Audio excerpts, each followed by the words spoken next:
Today's episode is brought to you by Khadija Queen's Anodyne, a collection of poems at once formally dynamic and searingly personal that asks us to recognize the echoes of history that litter the landscape of our bodies as we navigate a complex terrain of survival and longing. Writes Alex Lemon, Khadija Queen's poems are fire and sacred song. This is writing that makes the hardship of being alive transcendent. I recommend this book, Ilya Kaminsky says, to anyone who ever had a child or a parent, who ever had a body or loved, to anyone who has ever been sick or tried to sleep a good night's sleep and failed and tried again. Anodyne is out now from Tin House.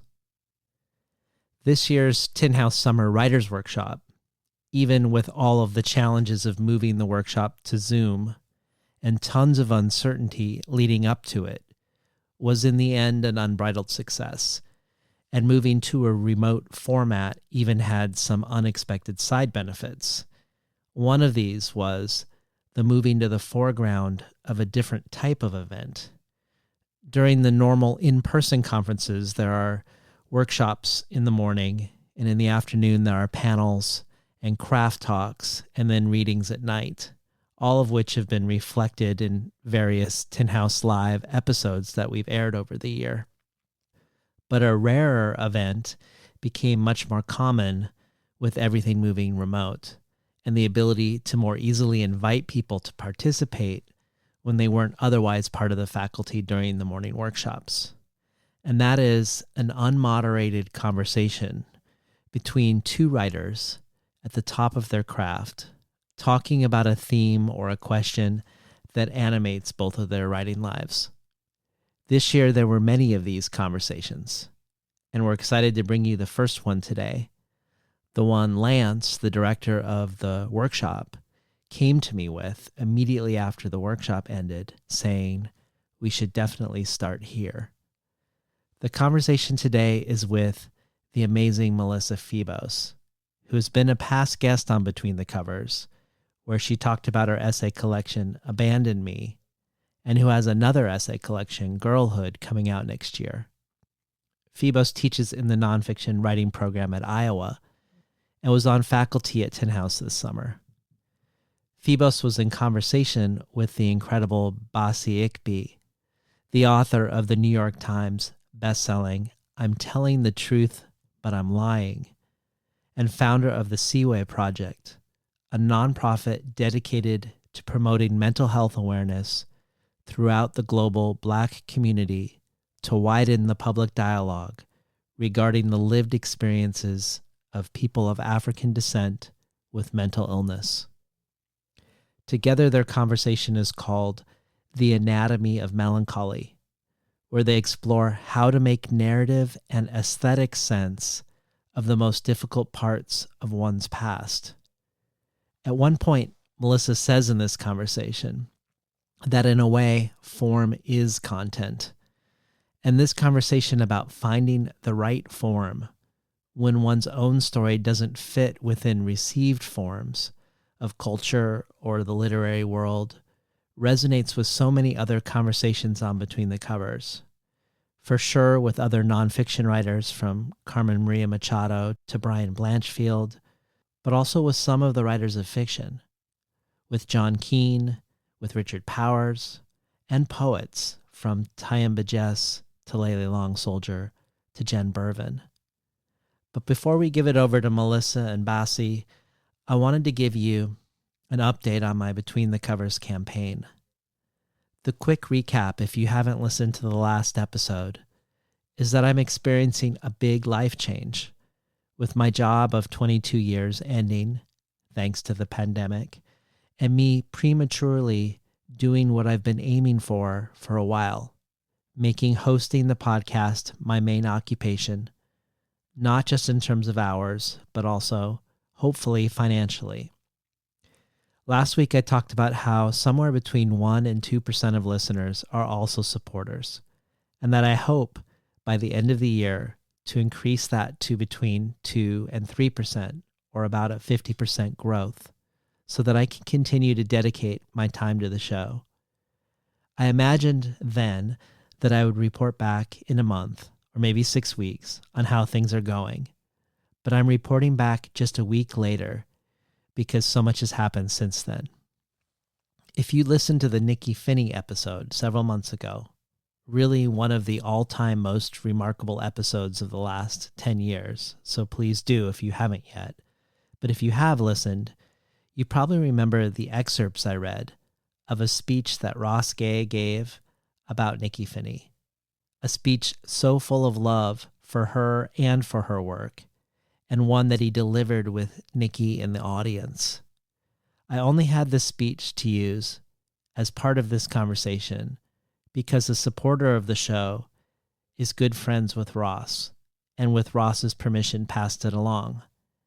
And I remember wondering with her, with this friend of Ross's, with the supporter of Between the Covers, how Nikki bore it, how she bore being in the audience while all of this love was directed her way. And she imagined it must have felt like staring into the sun. And I can say that the last week for me has been like that, like staring into the sun. In the last week, so many people, poets, podcasters, publishers, publicists, prose writers, professors, performance artists, and even people doing things that don't start with the letter P, accordionists, booksellers, translators, have shared what the show has meant to them with friends and followers. And honestly, it has been so overwhelming and overwhelmingly moving. So I want to say thank you, because just after 1 week, I'm over a third of the way toward my end of the year goal. And all of a sudden, it all seems possible. So if you too value Between the Covers and have the means, a mere $1 an episode or $24 a year is the entry level to join a community of Between the Covers listener supporters. And you can check out the wide variety of possible perks of doing so at patreon.com/betweenthecovers. Or if you prefer a one-time donation via PayPal, you can do so at tinhouse.com/support. If you're a fan of the show but can't contribute financially at this time, I hope you will share your love of the show on social media. I swear I can take it. And now, let's hand it over to Bassey Ikpi and Melissa Febos. Hi, everybody. Hi, Bassey. Hi, Melissa. Thank you so much for doing this with me. It's weird and wonderful. And I'm just pulling up my little notes. I'm having such a good time here at Tin House. I just want to say thank you to Lance and all the other faculty and all of the participants, and especially my class. We've only met 2 times, but I feel like we're already a family with our own familial lexicon, and it's been really sweet. And I am so excited for the people that know your work but haven't heard you speak before, and the people who don't yet know your work who are on this call, because you're amazing. And hi. Hi. How are you? How's Iowa? It's intense. It's been a lot of things. It's really beautiful here. And, we spent the first 3 weeks without any of our stuff. It just arrived yesterday. So there's like some boxes behind me, as well as Danica. Say hi, Danica, everybody. Hi. Can I show you something that arrived this afternoon that I'm excited about, that I know you'll understand? Yeah. This is the galley of my new book. It just arrived. And for those of you watching who have published books, you know that at least for me, getting the advanced copy, it's like the first time that you hold your years of work and tears and everything in your hand before like any weird reviewers get their hands on it. And so it's like, for me, it's one of the sweetest moments. So, congratulations. It's such a pretty book too. Thank you so much. So I thought that it would be really perfect for you and I to have a conversation here because my students at Tin House are all working on super intense, really amazing material, and they're in the middle of the process of figuring out the best form for it and sort of making their way through both the emotional and psychological and aesthetic and craft decision-making process with it. And I know that you and I have both had like long, interesting, complicated processes like this. And I find that conversations about books like ours that deal with really personal, intense material that people don't often talk about in the course of daily life tend to sort of fall into two categories. And they either sort of talk about the emotional experience of it and the personal experience of it and the personal experience of writing about it, or it's a craft discussion. And it's much more this kind of conversation than it is a craft discussion. This is the one you usually get with writers. And for me, it's those two processes are so deeply entangled, right? Like they're inextricable for me to separate sort of the experience of revisiting and moving through my past experiences and making sense and story out of them, and also the aesthetic project of making art out of them, you know? So I thought maybe we could start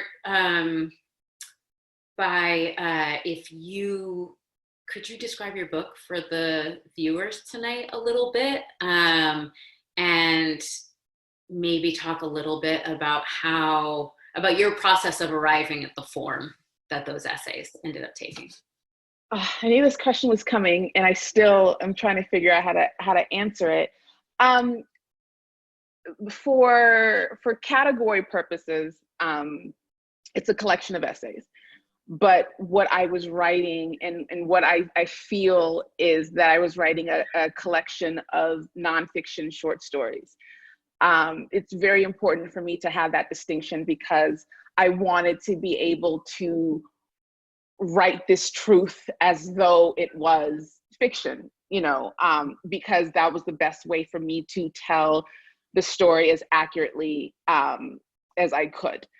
There's no way for me to have told a story about living with bipolar disorder from a non-clinical, non-technical perspective. It was very important to me that it wasn't full of, statistics and, wiki facts and 9 out of every 10 this and every 4th that. I didn't want any of that. I wanted it to be as true as possible to my experience because I wanted it to convey, I wanted to be able to explain to people what this was, what it feels like, what is confusing about it for me, how it feels to live in it. And the best way to do that was to be able to throw away everything everyone had told me, except for you, had told me about what it means to write nonfiction. So the book is about a person living with a brain that is trying to figure itself out without any language for it, just the experience, and trying to figure out the best way to convey that experience to people who needed to know and may not understand. Mm-hmm. Mm-hmm. No, that works. That works. It's also quite beautiful and very intense. Yeah, it's the kind of book that you don't ever want to take a break from reading, but that sometimes you kind of have to take a break from reading because it's such an intimate gateway into that really immediate experience.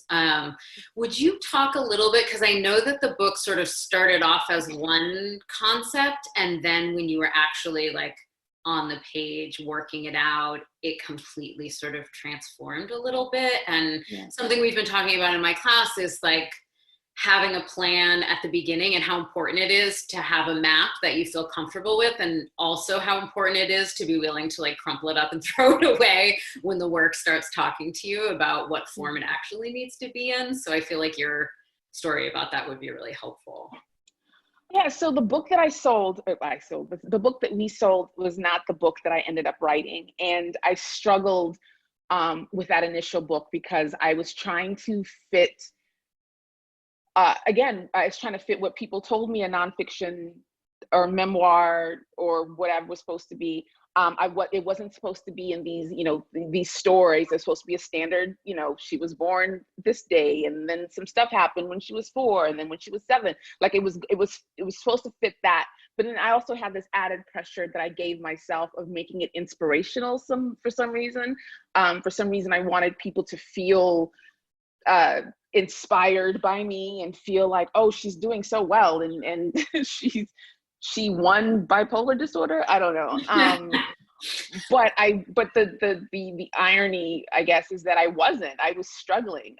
2016, when I started writing the book, was one of the most difficult periods of my life. And I honestly did not believe that I was going to come out of it. I thought that was it. So me trying to write this book that was completely filled with lies and trying to rewrite my story to make it better for me, or better for the people who would read it if I wasn't around. I was trying to create this mythology for myself. And I struggled so hard to write the book that I wasn't sure that I was going to be able to write it at all. I read your book, Abandon Me. I read The Shape of Water. I read these different books that were doing, they were speaking to me on a cellular level, and I felt like I wanted that. I wanted to be able to do that, but I couldn't do that with the confines and the restrictions that I'd placed on myself. And no one really had placed those things on me. I decided that I was going to do this. And once I reevaluated the purpose of the book for myself, I was able to and also I had an editor who was very open to. My editor, she saw me struggling. She saw that I was turning in these essays that were they're just terrible. They weren't about anything. They had almost like some sort of like happy ending. Each essay had a lesson at the end, and it was just terrible. It was bad. And I told her that I was struggling. The title of the book was restricting me as well, because the original title was Making Friends with Giants, which is this like, this huge title that had all these implications that I just wasn't living up to. And once I gave myself permission and was given permission to just write whatever. And she said, write whatever, we'll figure it out. I'll edit it into something else. I had to think about why I wanted to write a book. As a Black woman, I didn't know how many chances I was going to get to write books. And as a person who was living with depression at the time, I didn't know how many books I was going to write. So I had to decide that if this was the only book, and it looks like it is, the only book that I'm ever going to write, what do I want that book to do? And once I gave myself that out, that no one could, who's going to fight me? I kept thinking, like, who's going to fight me if I write the book that I want the way that I want? And once I did that, and also I'm all over the place. I was running from my poetry background. I was running from it. I didn't want to write a poetic book. I didn't want to write poems. I didn't want to write any of that. And running from that, or giving myself permission to go back to that, freed me up in the way that poetry did when I first started writing it. Mm-hmm. I don't know if I answered your question. No, you absolutely answered my question. And I also relate to it so much, like when I was writing Abandon Me, both in terms of the content and in terms of the structure, I had a very, you don't really know what your beliefs are until you are confronted with an opportunity or the necessity of challenging them, right? Sometimes. Yeah. And I had an idea about what an essay collection looked like, and it did not look like the manuscript that I had written. It did not have a bunch of short essays that sort of looked at the same events from different vantage points, and then one like super long motherfucker that was like 150 pages long. Like that was not the book I had set out to write. And even more sort of disconcerting was that I had been writing a story with a happy ending, with a particular kind of happy ending, because I was trying to live my way into that. And when I finished the first draft of like that final long essay in that book, I gave it to a good friend of mine who's not a writer, but is an anthropologist, and had really sort of watched me live the experience. And after she read it, I was like preparing myself for compliments, you know, and she called me and she was like, so this is really beautiful. And it's also fiction.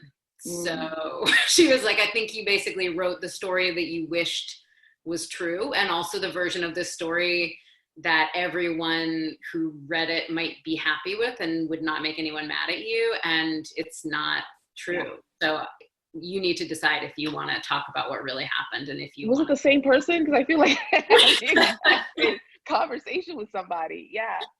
It's painful, but then, like, you know, that first step is agonizing. And then when you step into it, suddenly there's so much more possibility, right? Because the story that we're trying to wish ourselves into is really rigid and small, which is why it feels so safe, right? And once you step away from it, like, the possibilities of discovering what's actually true and you know, what has actually happened to you and who it's made you become possible. So I am really glad that you decided to write the book that you wrote. And I'll bet that you've gotten a million trillion letters from people talking about how inspired they are by your story, right?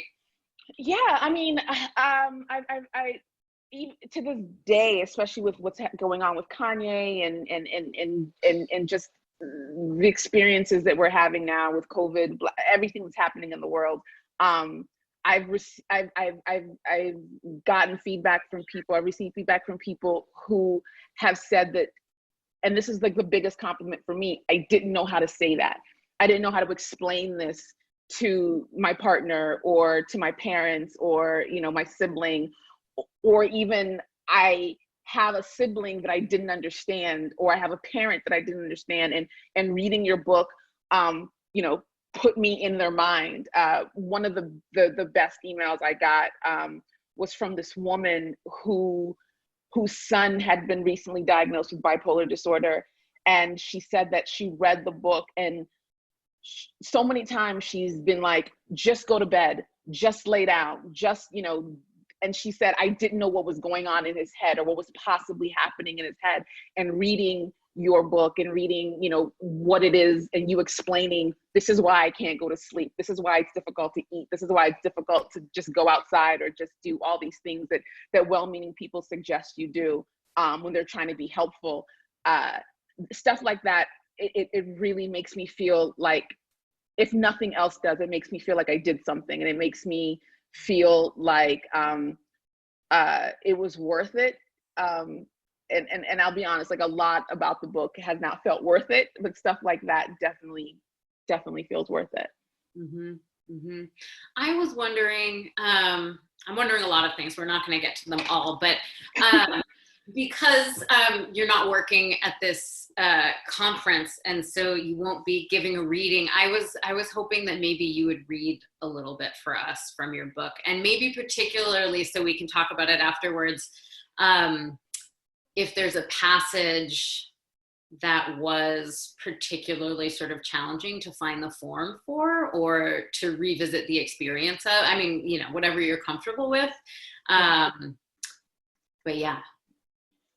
And show them the cover so they know what to expect in their mailboxes after they order it after this conversation. This is the cover. People have a hard time reading it, and I thought it was pretty straightforward. I love the cover. Just read it down and then read it back up.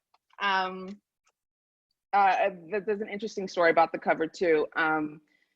They sent me an email. The publisher sent me an email saying, "Oh, we're gonna, you know, send you a cover. You know, we hope you love it." And they sent it, and I didn't love it. And because I'm not a visual person, I didn't know how to tell them what I didn't like. I just knew that I didn't like it. And a really good friend of mine, Matthew, is a graphic designer, and I sent him the cover, and he'd read some of the stories, and I asked him to help me craft an email to send to them to explain what I didn't like. And he said, "Okay, I'm busy right now, but in the morning I'll have an email for you." And in the morning, he didn't have an email. He had 7 cover mock-ups. And this was one of them. And I sent, so it's a pretty cool story. Yeah, that's amazing. I had one in mind, and then I changed my mind. You take a minute, and I'll tell people the file that I have. So This is like a public service announcement, basically, because this is a thing that happens for most people. Like the first cover they send you is often not, they're like, you're going to love it. We love it. And it's just like, not it. You know what I mean? And it doesn't, it's just, you know, there's a lot of tastes and intentions to sort of correlate to make a good cover. But I was so picky and crazy about the hardcover for Abandon Me, which this is the one that they finally came up with, which I really besotted with. But there were literally like 25 covers before that one. And I said no to so many, and they were all over the map. And it got so that my like Libra people pleasing sensibility was so freaked out. I said to my agent, I can't say no anymore. And he was like, forget it. I'll just stop copying you on the emails and I'll do it. And I have saved all of those covers, some of which are good. They're just not the one in a file. And I tell all my students, like, once you're at that place and you're negotiating the cover and you're afraid to say no, text me and I will send you the file of all of the covers I said no to, so that you know you aren't the worst. I was the worst. So if you, in your next book, if you encounter it and your friend isn't available, I'm happy to send you those files too. Thank you. I appreciate that. Don't know if there'll be one, but I appreciate it. Yeah, God bless everyone with a friend who will design them or replace them. But I mean, before I read this, I just need everyone to know, and I'll say it again at the end of this, like the conversation that we had over coffee, tea, that first time, when one of the things I was so scared about was other people in the book reading it and what they thought, and how to write other people in a way that was kind to them. And I don't remember your exact words, but I remember walking away from that conversation with a new understanding about how to approach other people in my book.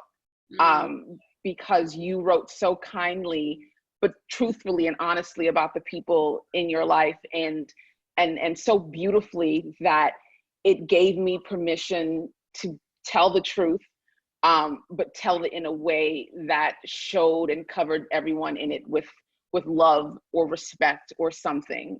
So I really appreciated that. I'm so glad. I remember that day you had just come up with your new title. You were like in the pivot towards like the full version of the book that you ended up finishing. So yeah, that was the weirdest time. Okay, so I'm going to, this is probably not the right, but I'm just gonna bite the bullet. So there's an essay in the book called, and I just lost it, called This Is What Happens. It's a very, very long story that is in the middle of the book. And I had to fight for this essay because they wanted to edit it down to about 7 or 8 pages. And so much of it would be lost if that happened. And I told my editor, either it all goes in with, of course, edits that make sense, or it goes away. Like there's no way to cut it in half. And what it is a story about a 24-hour period during, I was part of a Deaf Poetry Jam, and I was on tour with them. And then I was also doing other tours, like college tours. And there was a 24-hour period when I was in between flights, and I was in the midst of what I know now to be a mixed episode, hypomanic and depressed episode. And I broke down this 24 hours into hourly, minute intervals. And the reason for that was to show how much happens in my brain in like 5 minutes, or in a minute and a half, or however long. And I think that this illustrates, because there are other essays that I wrote afterwards that mimicked a depressive episode. So the lines were really long, and there were blocks of text, and it just felt really slow. And I wanted to make sure that people were just as exhausted as I was. A lot of the feedback was, by the time you got to 2 a.m., I was exhausted. I was like, me too. I was also very exhausted at 2 a.m. after not sleeping for 4 days, so yeah, so this is what happens.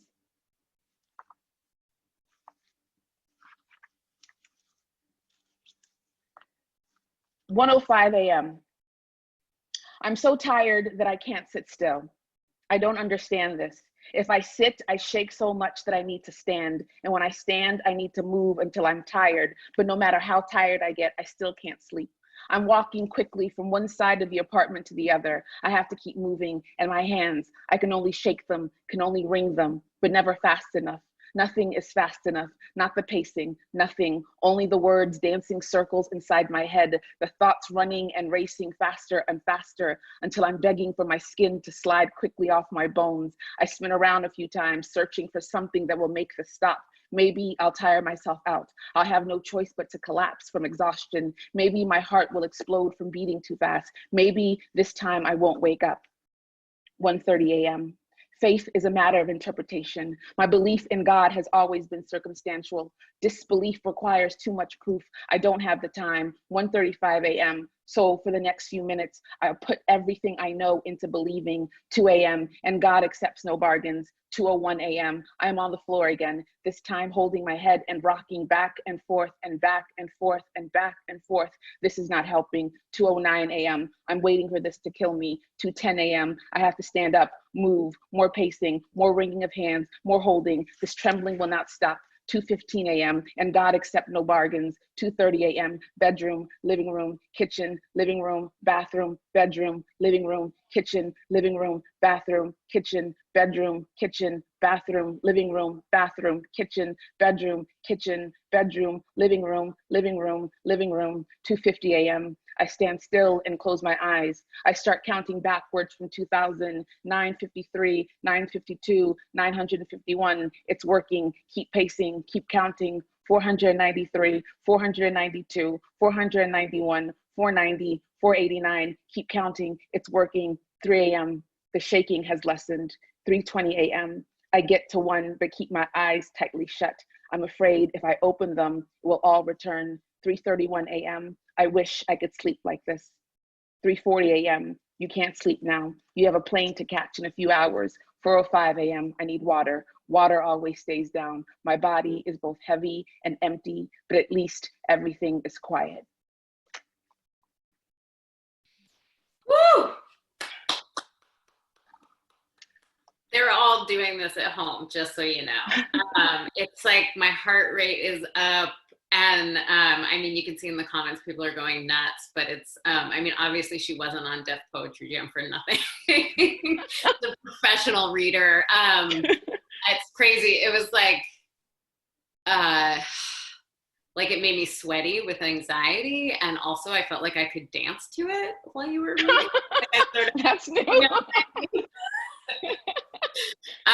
so I mean, this is just like a perfect example of, I can't wait to teach this essay. This is, when you said you were going to read from it, I was so glad, because it's one of my favorite in the book, because it's such a perfect, you know, we talk a lot, especially in undergrad classes, about like the relationship between content and form. And I think once you get to a sort of more sophisticated level, you start to understand that form is content, right? And that you are communicating the meaning through the form, through the sound, through the movement of the work. And which is why like my body wants to move listening to it, you know, and why like I had to like stop and take some deep breaths after I finished that essay. I'm so glad that you fought for it in the book, because it feels like a vital organ to the picture that you're communicating with it. So thank you so much for reading that. I guess I'm wondering, like, I don't know, for me, so much of writing about experiences like this, experiences that were really hard to survive, that I had to sort of count the seconds to move through when they were happening. And in the process of writing, it feels sometimes like constructing a little model of what happened, and then both sort of observing it and also stepping back into it to sort of move through a pantomime of what happened, so that I can fill in the blanks, and so that I can sort of replace it in the context of like my current day consciousness. And I'm wondering about that process for you. And I guess like both sort of what it feels like to write that when you've lived it, and then also how it might have adjusted your relationship to the past, right? And your relationship to that experience, you know? Like I said, in 2016, when I started writing something, I was not doing well. I wasn't a healthy person, and I was going to therapy 4 or 5 times a week. That's how concerned everyone was for me.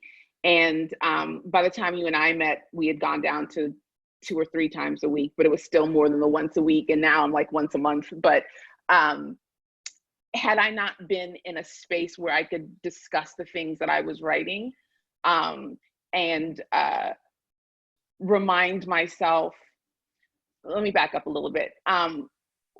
One of the things that came out of this book was me being able to look at everything that I'd been through all at once, because it's very easy to separate things and say, oh, this thing happened and that was terrible, and this thing happened and it was terrible, and this thing happened, and just sort of break things apart. But when you look at everything together, what I kept coming back to is that I got out of it. Like I was going to say resurrected, and that's so corny, but I have come out of so many things so many times that I actually felt powerful, and I felt empowered by that. So it inspired me to keep going in and digging, because now I wasn't afraid of falling into it. I was focused on how many times I got out, and writing towards understanding that I was here and I am here, and I had experienced all these things and I was still here. It made it much easier to go into that. It made it much easier to revisit them. I was very careful about, I wasn't there to just dig through traumas and leave wounds. I wasn't trying to do that. I think that a lot of times, or often when people do that, they are, in some of the memoirs that I've written, I've wondered about the writer, like, are you okay? Because you just dug all this stuff out, left it, and I don't know what happened. Not that I was nosy, but just like, are you okay? Because that's a lot that you just did there. And I didn't want to leave anyone, and I don't know if I did this successfully, but I didn't want anyone to leave wondering if I was okay. Like, I'm okay, you know, and I, because that was something that was very important to me. And there were some things, there was memories that were showing up as I was writing that I needed to deal with, stuff from like my childhood, things that I wasn't very clear about. And I wrote that, I'm not clear about this. I don't know what happened. I don't know what the details are. And I'm not going to make up details. I'm just going to tell you that I don't know what happened, but I know something happened, and I didn't feel it was necessary. I had some pushback where people wanted me to go in and, like, you know, try and piece this together, try and figure out what this. I was like, no, that's between me and my therapist. I'm not going to do this in this book. I'm not going to find something just to place it in the book. And if it doesn't show up, then it doesn't show up. And I think that the book that I was writing gave me a lot of freedom to say, I'm not going to do that because I don't want to. I'll do other things, and I'll be very clear about the things that I don't remember. There's an essay in the book that I tell a story from 3 different perspectives because I don't remember exactly what happened. I know what I was told, I know what I told other people, and I know what kind of happened. And I was able to write every version of that. And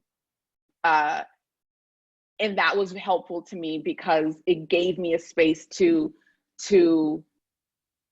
understand a moment in my past that I'll never fully understand. I don't know if that makes sense, but that was just as important to me as having concrete answers, if not more so. Mm-hmm. And I think, I mean, in some ways, I think that's particularly one of the obligations and the services that a nonfiction writer and an essayist and a memoirist can do, is sort of demonstrate a working relationship to memory and to what happened. And part of the story is the sense that we're making out of our memories, and the collaging that's constantly happening, whether we're conscious of it or not, between other people's memories that they're holding for us, the memories we're holding, and the story that we're creating out of it, right? And that truth is some chimera of all of those things all of the time, right? And so I think for you to offer that on the page, it's so much more useful than to create the artifice of a perfectly formed memory where everything's in its place, right?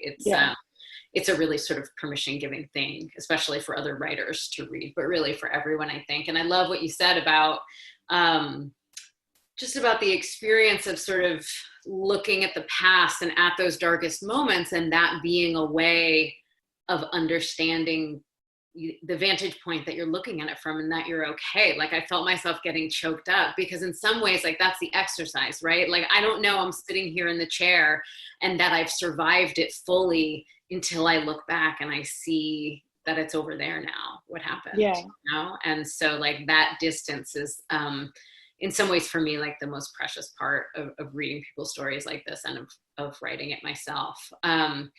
So I think we just have time for a couple more questions. It goes by so fast, but there's something that that has come up a lot for me. Sorry, there's a chihuahua crying at the door in Tanika's okay. And you know, and I know comes up a lot for my students. And I think when we're writing about these big events and we're like really putting our back into finding the right form for it, and it's like, you know, I wrote a whole book about being an addict and a dominatrix, and you wrote a whole book about, you know, this experience. And for me, you know, these are the kind of events that make us, right? And that we are relating to for the rest of our lives. But there's always a part of me that feels like, oh, I wrote a book about that. Like, I'm never allowed to talk about it again. You know, like that was it. You got 80,000 words and you're done now. You're 86. You can't talk about it anymore.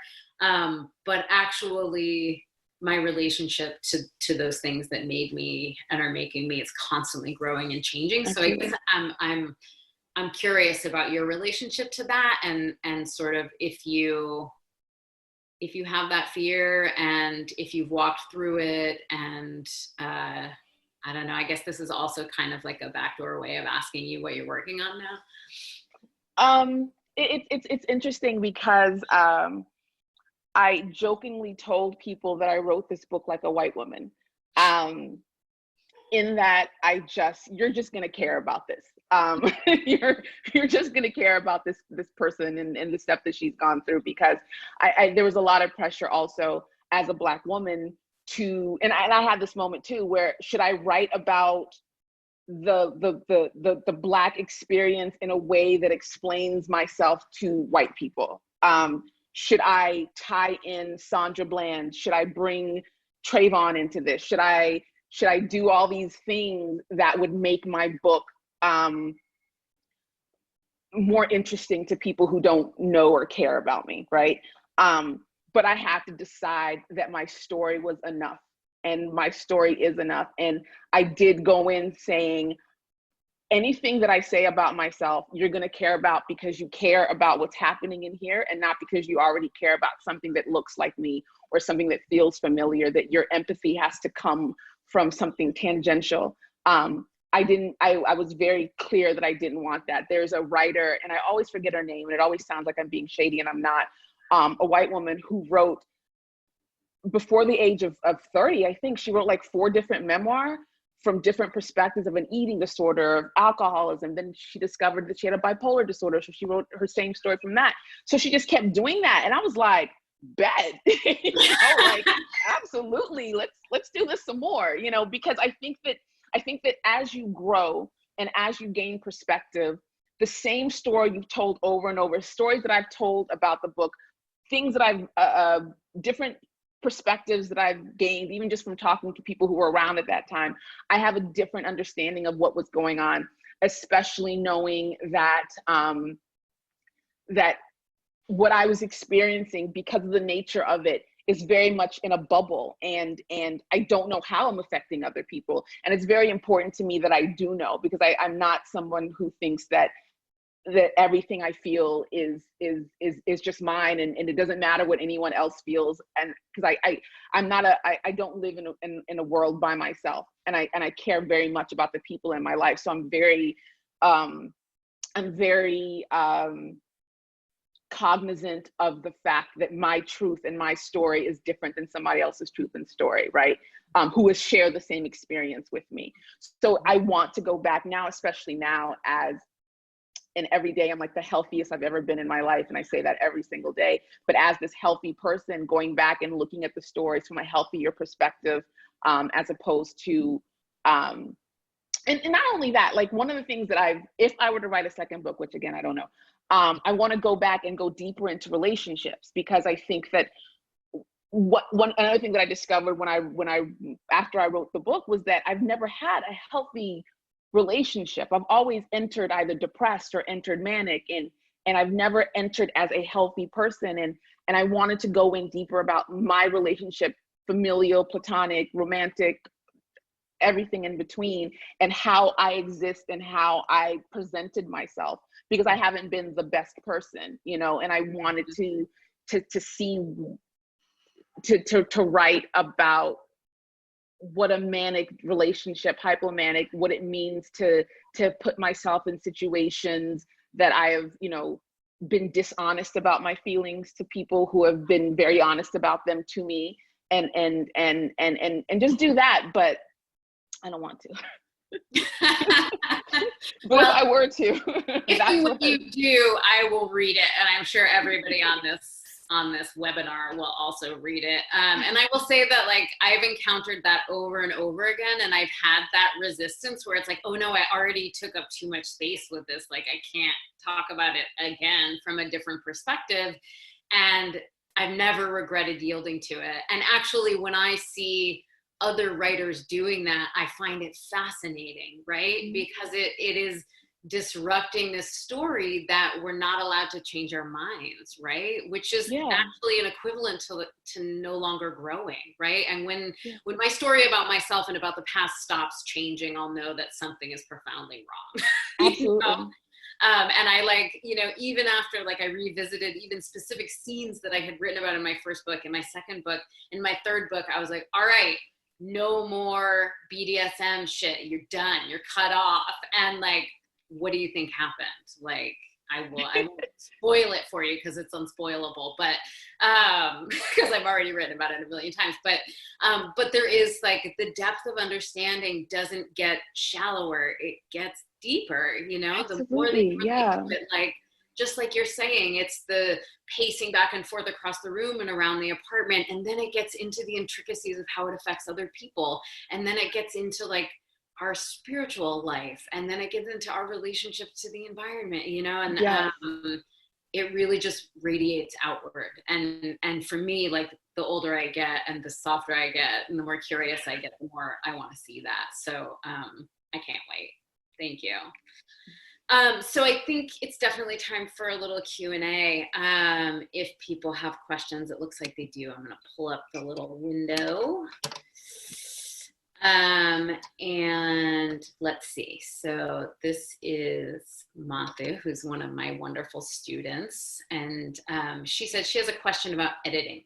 How do you fight for something you've written and stay confident that it doesn't need editing? How do you know that what you feel is the right choice for the work? I often question myself, ignore my intuition when I'm given edits that I sense are wrong. How can you be sure? I can definitely say that I'm never 100% sure, that it's always, I mean, that's what makes it an art in some ways, you know, like, there isn't just one answer, there isn't one right way to do it, but I too have betrayed my gut enough times to know that it is, that I always regret that, you know. And when someone else tells me that my work should be something, and I just have that thing, you know, that feeling, I just trust it. The same way that I've developed my ear for my instinct on the page, like when I'm writing and I write a sentence and I think, you're kind of showing off and not being honest here. Like, now I just delete the sentence, where before it would be like 6 drafts later, I was like, yeah, it really has to go. Yeah. You know what I mean? So what about you, Bassey? I think the writing it like a white woman definitely helped me. But I also I had conversations with another thing about the book is that some of the essays are in first person, second person, third person, different perspectives, because it was easier for me to get into the story, especially if I had disassociated from it as it was happening. So going back and having like a bird's eye view and telling it from that way was helpful to me. And I remember when I was writing it and I was turning it in, the idea was I was supposed to write it in all these different POVs and then change it to first person, like just go and do a find and search and replace type thing. But when I did that, it didn't feel right anymore. It didn't feel like my story. It didn't do what I needed it to do. And I had to tell my editor that if what it is you're telling me you want this book to do, you have to trust the fact that this is the way it has to happen. There were certain sentences that seemed like they just kind of fell off, and she would like write a note like, okay, what's the second half of this thought? And I was like, there is none. That's the way it shows up, because that's how my mind works. I can't construct full sentences sometimes. I am struggling to make sure that that the way I understand something is by describing everything around it, and that absence of space is what exists, and you have to trust me and it'll make sense. And but I have to trust me first, right? I had to approach this like it was the only book I was ever going to write, and that I was a white woman, and everyone was going to need to understand that the way that I was saying it was the only way that it could be said. Doesn't mean that I wasn't open to edits, because I'm always open to edits, because I'm always trying to make sure that I and the editor have the same intent, which is to write the best thing possible. And if I started to feel as though like I had my former agent, I wouldn't take his notes because I didn't think that we had the same goal in mind, right?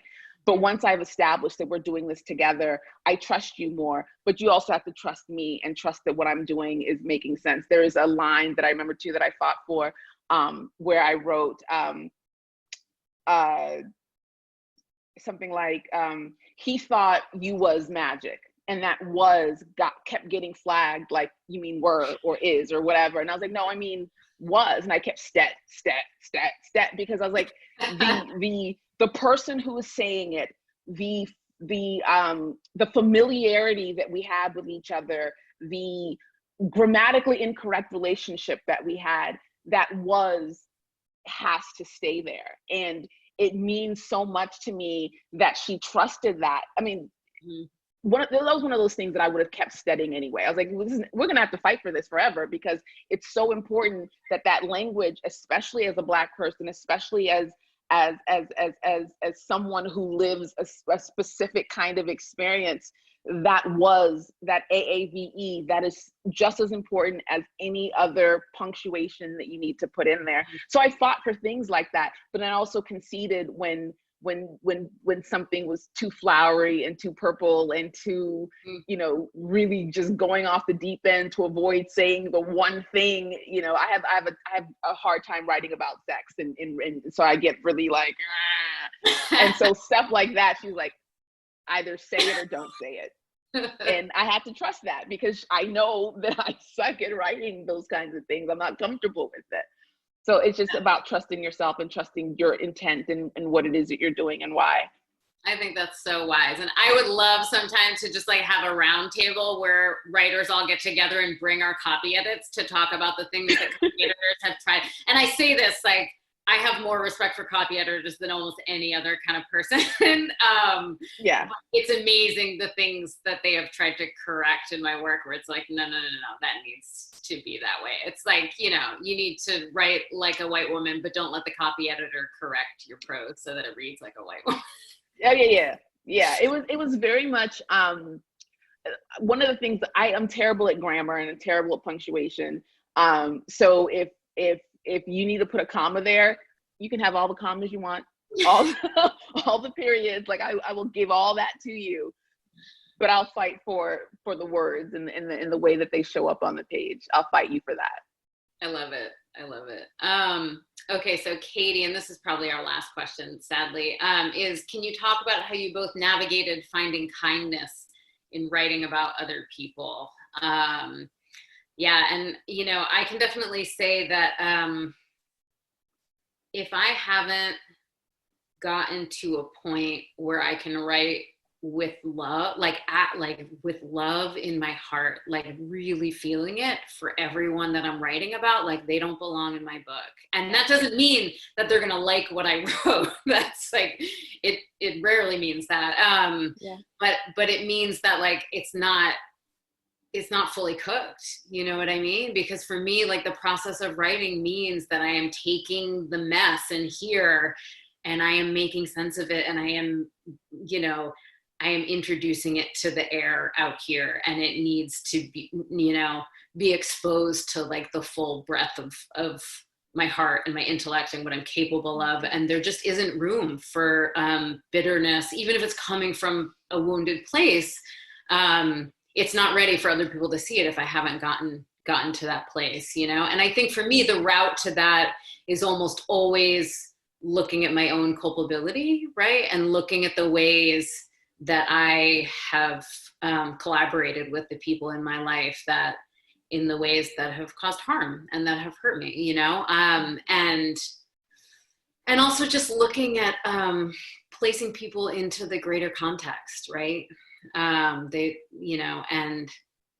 doesn't mean that we're not accountable for our actions and that they're not accountable for their actions, but I'm not the arbiter of that, I'm a storyteller, right? Yeah. I mean, I concur 100%. And I think I learned that from you. You wrote about an abusive relationship, and you did it in a way that didn't make me hate the person you were writing about. I hated them for what they did, but I saw where you loved them, and I saw where you, what you saw in them in the first place. Like they weren't just some villain that showed up and, just to ruin your life and then leave. And so I took that to heart when I was writing as well. One of the things that I was very clear about is that I edited with kindness. I could write whatever I wanted in order to get it out, but I had to make sure that when I edited, that I was editing with that love for that person that I had or have. I wanted to be kind. I wanted people to see what I saw in them, because that thing exists regardless of what happened. If there was anyone, like you said, if there's anyone that I couldn't do that for, they didn't go in the book. There were essays that I was like, this is no reason for this. I'm not here to vilify. I'm also not here to, and going back to one of your earlier questions, one of the things that the book really did for me is it empowered me. I didn't feel like a victim of my circumstances. Things weren't happening to me. I saw the choices that I made that led to certain things. I saw the ways that I was unkind to the people in my life who were trying to be kind to me, the ways that I didn't understand someone's history, and I was taking everything they did personally as opposed to considering who they were before they even met me. So I only wrote where we met, and I didn't try to tell any other stories, but I made sure that I acknowledged that there were other stories. There were things that happened to these people that shaped who they are and shaped how they treated me, but they weren't treating me away because they saw something weak in me or saw something that they hated in me. So I was always very, very clear that I started from a place of love and edited towards kindness to make sure that the people who read the book and were meeting them for the first time also saw that love and saw who they were. I don't think that I was successful all the time.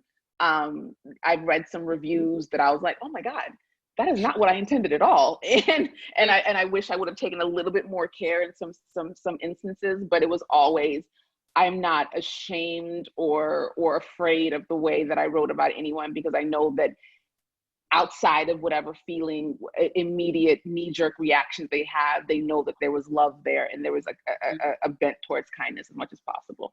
And then also this understanding that I'm an unreliable narrator. The entire book is about me being unreliable. And so whatever I say that may land a little bit wrong, it's because that's the way it felt in the moment. But I acknowledge that now looking back, it wasn't that, but it wasn't my responsibility to say, well, now that I think about it 10 years later, that's not what I was doing, but I hope that was implied enough. Right. Yeah, that's very wise. I have to say there really is something for me that is so liberating in multiple ways of sort of sitting in the chair and telling the story and taking full accountability for my participation in it, and also like fully acknowledging the ways that I was hurt by it. And that combined with the sort of recognition that I really get more from writing something than anything else, that I am here now, I am the author of this story, and that I am safe. Only from a place of safety can I look with tenderness and sensitivity and love at the people who hurt me. And that is an incredibly powerful place to be, right? To be able to be that tender towards someone who hurt you, and to look at them and see that there's good there, even if they're dangerous. Is really liberating. It's much more liberating than villainizing someone or looking at it in a binary kind of way. So it's been really transformative for me. Yeah. Bassey, I know that we're out of time, and I just feel like I could talk to you forever. And I'm so moved by your story and your work. And I know that you're going to write so many more books. So please just stop wondering about it and start doing it. And before we sign off, could you just tell people really quickly about Siwe and No Shame Day so that we can funnel some people in that direction? So the Siwe Project is a nonprofit that I started a few years ago. It's named after Siwe Monsanto. Siwe Monsanto was a young girl that I babysat when I babysat her and her brother when I first moved to New York, and she was 4 years old, and I grew to be like part of their family. She was part of mine. She was like my little sister. And I remember at the age of, she was about 5 or 6, her mother, Dion, shortly after I was diagnosed, asked me some questions about me as a child and how did I know, when did I start feeling a certain way, because she had noticed some things in Siwe, and I thought that it was just amazing that she was so vigilant and had these questions so early, and had questions that I wish people would have asked me when I was 6 and 7 years old. And she did everything she possibly could for Siwe. She had her in different programs and just gave her this amazing life and all this support. But unfortunately, at the age of 15, Siwe didn't want to be here anymore, and we lost her. And I remember thinking about the fact that despite all the support that she had, we I hate saying we couldn't save her, because I think that there's a choice that was made, and she's free, and I love that. But there are people who don't have that kind of support, and I wanted to offer that to people. I wanted them to be able to tell their own stories, and much like the book, I wanted people to know that not only are they not alone, but there are people who are also trying to figure it out as well.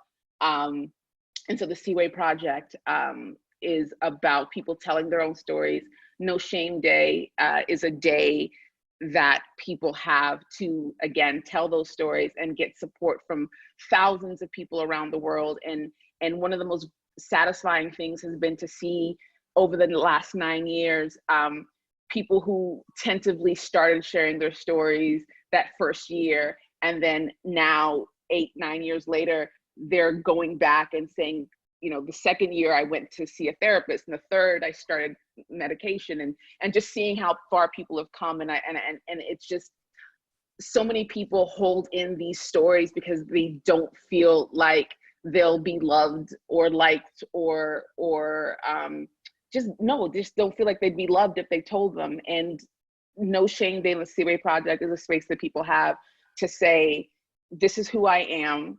This is what I want out of my life. This is why it's been difficult. And will you love me anyway? And the answer has been yes, more often than not. And I just wanted people to have that it's not a lot, but I just want them to be able to have that space to do that. So that's Siwe, that's No Shame Day. Thank you so much. There's a link in the chat that Lance just posted to the Siwe Project. Thank you, Tin House. Bassey, you're a national treasure. I just love you. Can I, before I have to interrupt you, because I have to talk about you really quick. You've been so generous with your time, with your experience. You immediately ask me anything. That's what you said. whenever you need to talk, whatever you need. And I've been shy about it, but I've always been able to know that you were someone who has done the thing and done it the way that felt, I'm not gonna cry. I don't know why I'm getting emotional. I'm about to turn my camera off because I'm like a slug under a microscope. I just want you to know how important you are to me, to your students, to the world. I think that you are one of the most loving, giving, empathetic, kindest human beings in the world. And you're able to do so much with your work and with your writing and expose things in people that I read your work and I'm like, I had no idea that I needed any of this, and now I have it. And you do it so beautifully and so, I want to say flawlessly, but I don't mean flawlessly because it is flawed, but it's so beautiful and it's so inspiring. And I just want you to know just how important you are to so many people, and especially me. I wouldn't have been able to write this book had I not read yours and had I not had that conversation with you, and you just even saying, I'm leaving town in an hour, but you want to get coffee. That meant more than anything. And I just want to thank you for that and let you know that here are all your flowers, Melissa. Yeah, thank you, Bassey. I'm gonna go lie down and die now. Excuse me.